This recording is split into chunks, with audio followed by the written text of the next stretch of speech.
welcome. Welcome pa kayo mga guys sa channel ko.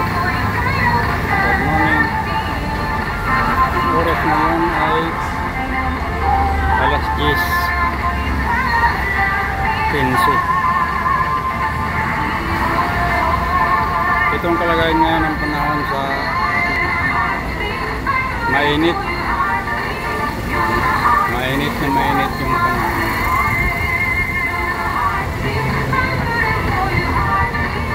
Inanggupan niya dito sa baba ng aking kinalalagyan.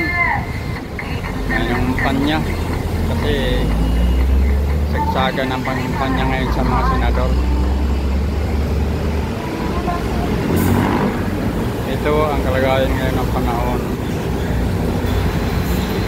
Hindi naman masyado matraffic, tama-tama lang yung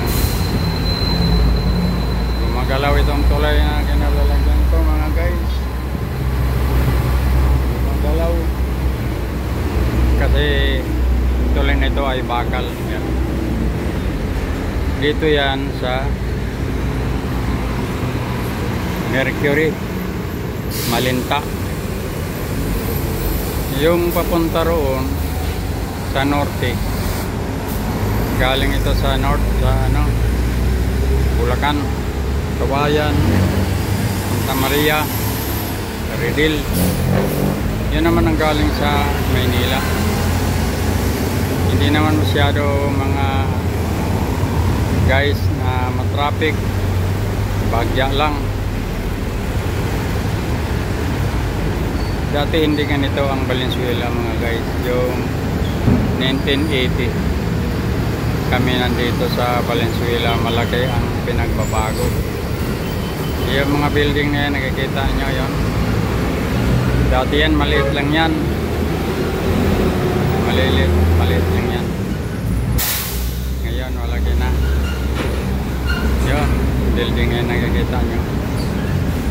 Yun ang produkto ng mga Gatchalian dito sa kaya mga guys, hindi ito matalo-talo mga Gatchalian dito dahil napakalakas. Kaya marami naman project ang kanilang pinagawa. Maraming project ang kanilang pinagawa. 40 years kami dito sa Valenzuela. Ang mga anak ko dito na nakatapos, nakapagtapos dyan sa arte, sa high school, sa Pinalagat yung elementary. Dito na sila nakapagtapos. Ngayon mga guys, kasi maraming sasakyan dumadaan. Konting pasensya na lang mga guys na medyo mahina ang boses ko dahil sa ingay ng mga sasakyan.